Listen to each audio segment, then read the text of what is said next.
जय गुरु जी संगत जी। जय गुरु जी, शुक्राना गुरु जी, अनंतम अनंतम शुक्राना गुरु जी। गुरु जी के चरणों में कोटि कोटि प्रणाम और सारी संगत जी को जय गुरु जी। जय गुरु जी प्यारी संगत जी। संगत जी, इस चैनल के माध्यम से आपको सत्संग सुनाए जाएंगे।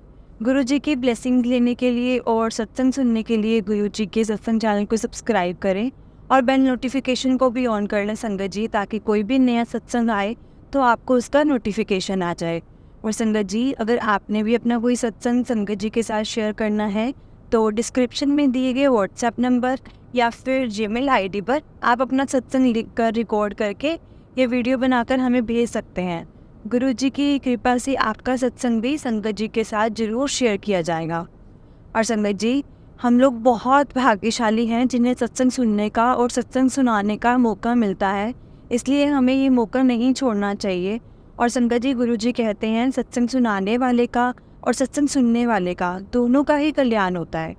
और संगत जी, गुरु जी के मंत्र जाप में बहुत शक्ति है। हमें गुरु जी के मंत्र जाप का नित्य नियम करना चाहिए। ओम नमः शिवाय, शिव जी सदा सहाय। ओम नमः शिवाय, गुरु जी सदा सहाय। तो चलिए संगत जी, सत्संग को शुरू करते हैं।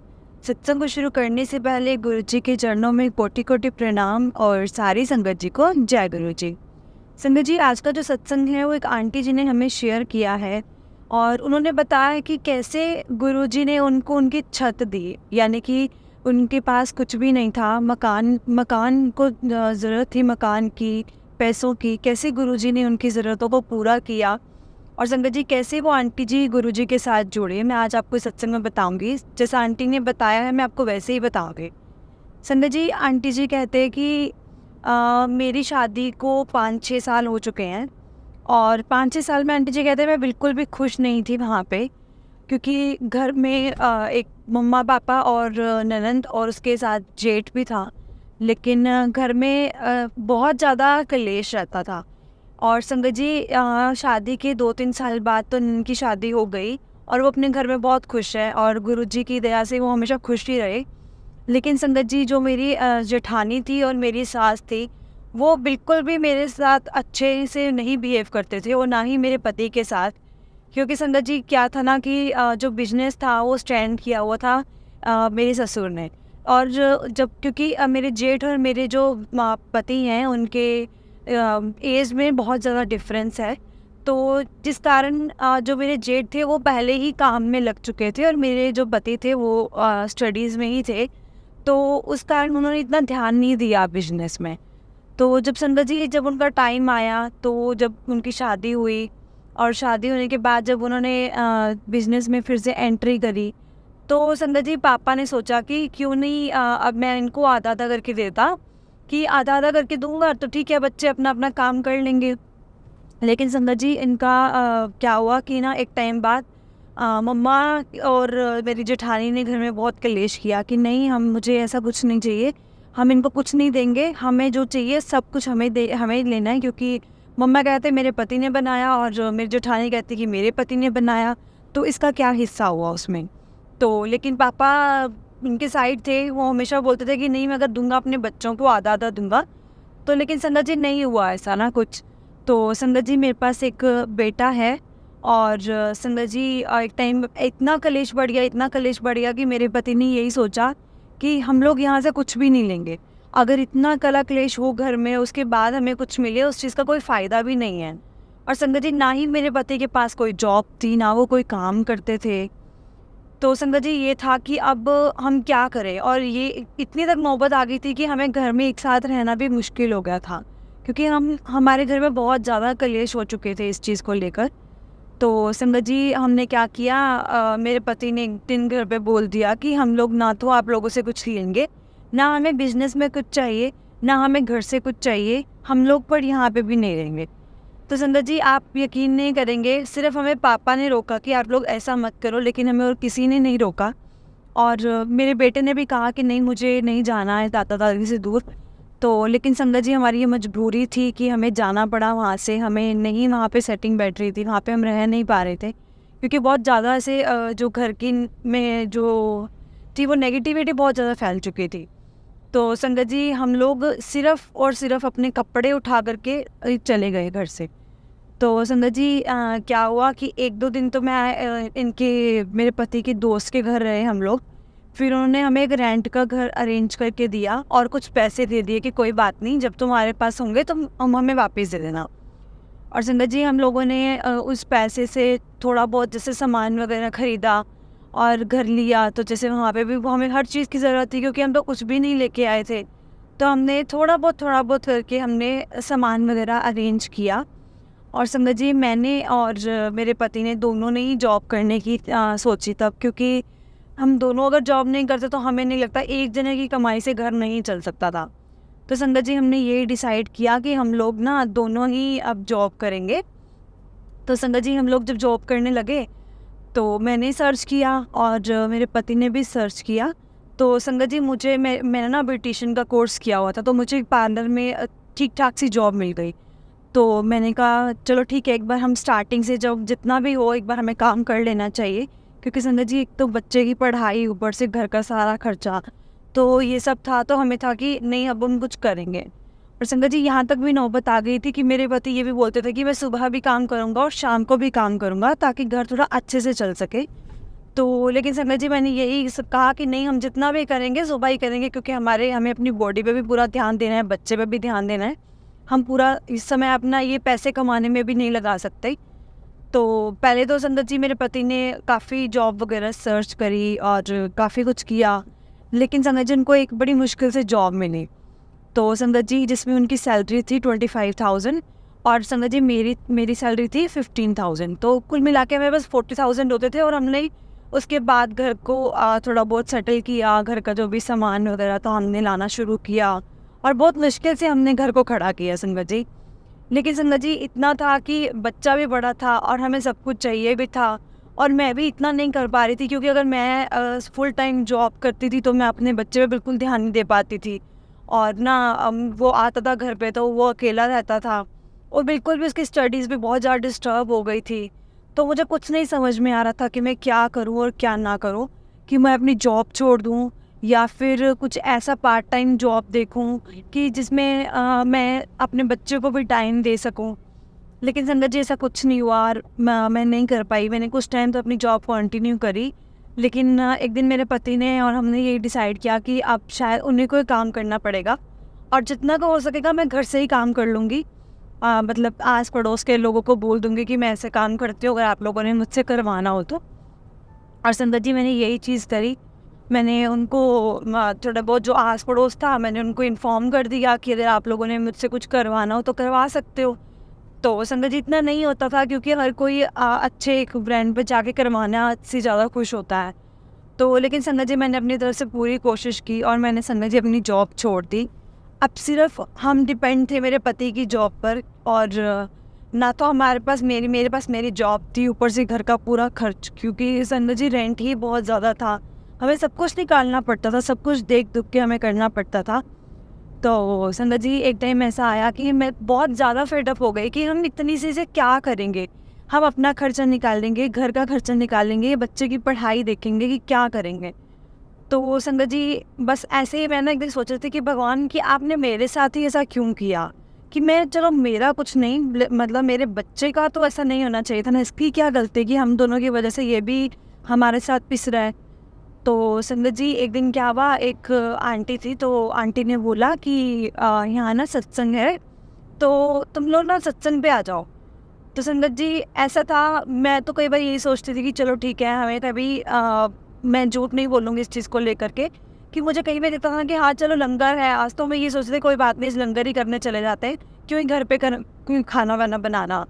तो मैं तो संगत जी सिर्फ इसी चक्कर में गई थी कि उन्होंने बोला कि वहाँ पे ना प्रसाद तक मिलेगा, लंगर भी होगा, तो लंगर तक तुम वहीं रहना, तुम जल्दी आ जाना और तुम पूरा सत्संग सुनना। तो संगत जी मैं इस बात को लेकर झूठ नहीं बोलूँगी, मैं सिर्फ गई थी तो सिर्फ लंगर के चक्कर में कि कोई बात नहीं, एक सत्संग भी सुन लेंगे, मेरे बेटे का भी टाइम पास हो जाएगा और हम दोनों वहाँ पे चलो थोड़ा बहुत टाइम भी स्पेंड कर लेंगे और लंगर भी खाएँगे। तो संगत जी हम लोग, मैं और मेरा बेटा चले गए वहाँ पे। तो संगत जी जब हम गए वहाँ पे तो हमने सोचा कि यहाँ तो बड़ी शांति जैसी है और कोई आया भी नहीं था, क्योंकि शायद हम लोग ना टाइम से पहले चले गए थे।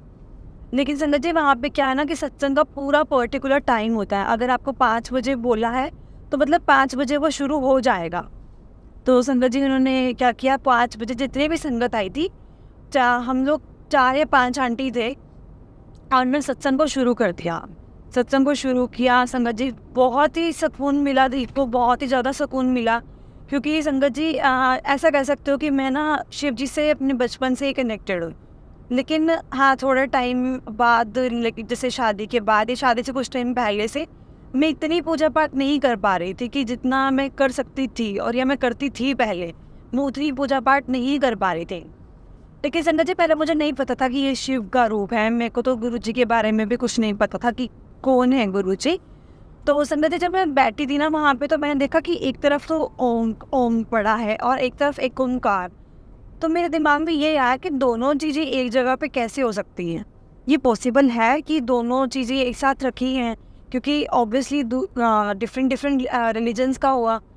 तो संगत जी मैंने, चलो कोई बात नहीं, मैंने कुछ क्वेश्चन नहीं किया, बस दिमाग में अपने से बातें घुमाती रही, पूछती रही, सोचती रही कि क्या है ये, क्या नहीं है। तो संगत जी उसके बाद ना सत्संग हुआ, मैंने जल प्रसाद लिया, हमें जल प्रसाद मिला। संगत जी उसके बाद ना जल प्रसाद के बाद संगत जी चाय प्रसाद आया, और चाय प्रसाद में ना मुझे एक बिस्किट मिला, एक मेरे को बड़ा प्रसाद मिला, और एक टॉफ़ी मिली, और ना एक संगत जी पता नहीं क्या अजीब सा था, मैं वो नई चीज़ खा रही थी, वो जो मुझे अभी तक भी नहीं पता चला कि वो क्या था, लेकिन संगत जी वो बहुत मीठा था। तो हमें वो मिला, और एक 2-3 पीस मटर के मिले। तो संगत जी इसके साथ चाय मिली हमें ना।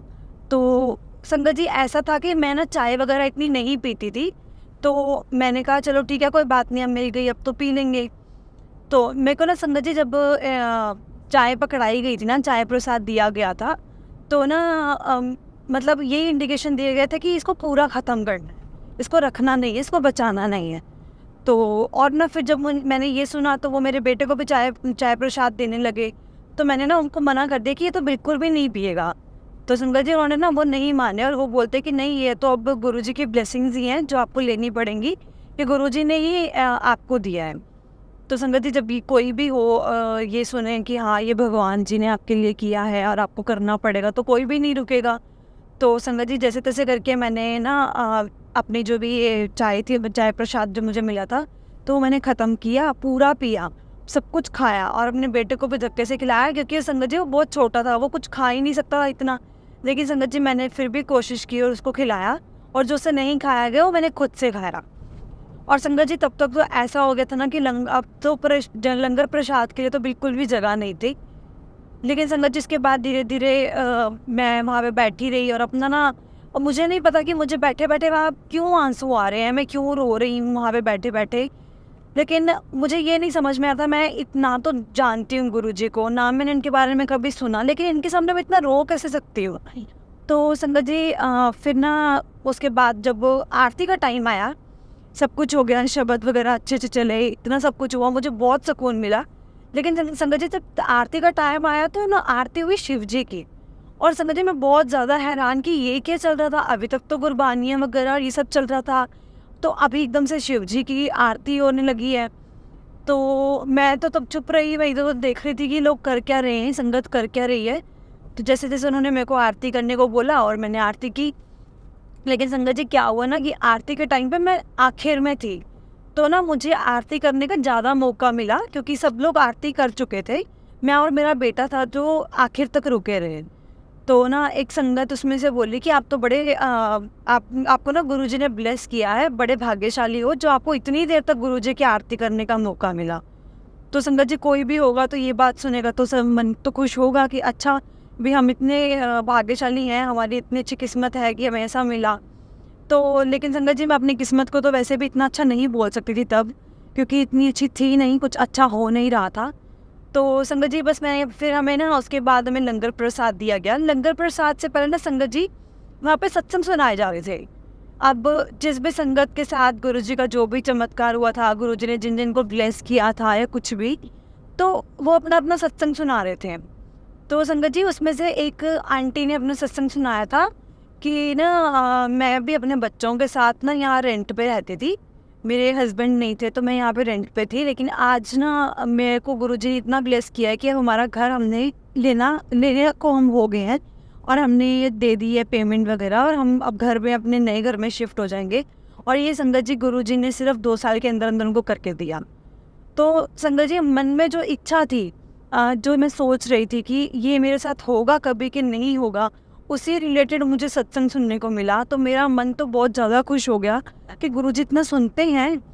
तो एक तो डाउट भी था क्योंकि मेरे को कभी पता ही नहीं था उनके बारे में, ना कभी सुना। लेकिन तभी मन में बैठे बैठे ऐसा हुआ कि नहीं, मुझे इनके बारे में जानना है कि क्या है गुरुजी, मुझे भी गुरुजी ब्लेस करेंगे, या ब्लेस करने में वो कितना टाइम लेते हैं, बहुत कुछ। क्योंकि एक जो बच्चा होता है ना, जिसको बहुत ज़्यादा ज़रूरत होती है, उसको हर वक्त उस वक्त ही चीज़ चाहिए होती है। मैं उस टाइम पे वैसी वाली बच्ची थी कि मुझे अभी इसी वक्त सब कुछ चाहिए। तो मैं ये सोच रही थी कि गुरुजी को कितना टाइम मानना पड़ेगा, कैसे मुझे मिलेगा, मुझे क्या करना पड़ेगा, कि कोई इनका कोई जैसे बोलते हैं कुछ करने को बोलते हैं, कुछ चढ़ाने को बोलते हैं, ऐसा कुछ है कि क्या सिस्टम है।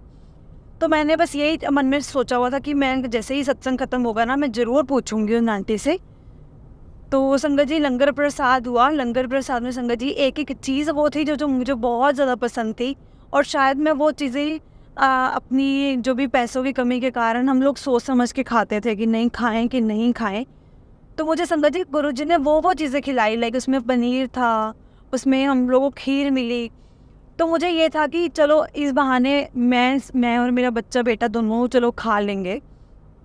तो संगत जी हम लोगों ने लंगर प्रसाद लिया, हमने लंगर प्रसाद किया, और संगत जी इतना अच्छा, इतना टेस्टी लंगर प्रसाद कि खा के ना जैसे आनंद ही आ गया और तृप्त जैसे हो गए। तो संगत जी उसके बाद ना हम लोगों ने संगत जी उनका गुरुजी का माथा टेका, उनके नतमस्तक हुए हम लोग।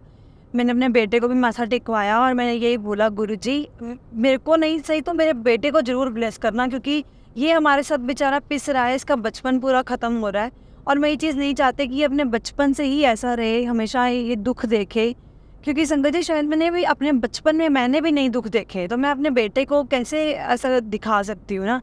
तो एक मेरे मन में यही था कि मेरा ना सही, मेरे पति का ना सही, लेकिन मेरे बच्चे को इतनी खुशियाँ मिले कि वो कभी भी दुखी ना हो। और हम लोग इतने कैपेबल हो जाएं कि मेरा बेटा जो है वो हर कुछ एक बार जो बोले हम लोग उसको लाके दे सकें, ताकि उसको ये ना बोल सकें कि बेटा आज हमारे पास नहीं है।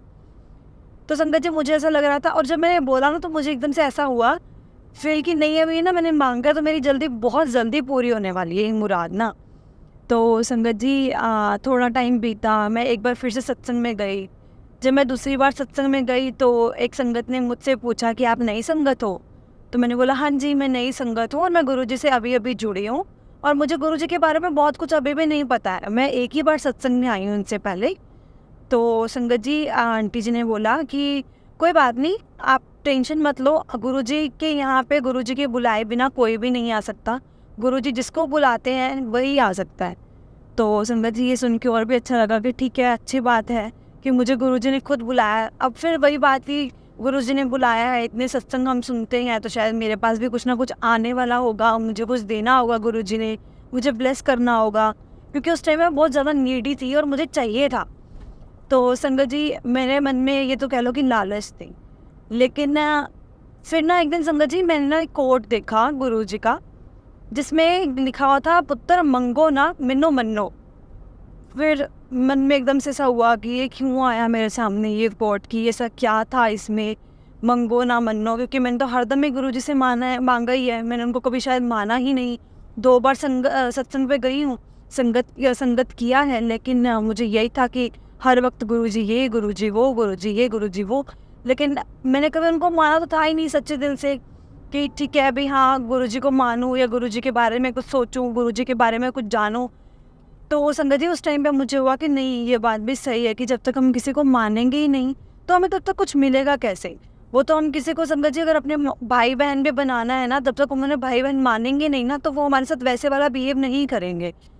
तो संगत जी मैंने क्या किया, गुरुजी पे ना थोड़ा बहुत सर्च किया कि कैसे गुरुजी शिवलिंग, वहाँ पे शिव जी की पूजा क्यों हुई और क्या है गुरुजी, कहाँ है इनका मंदिर।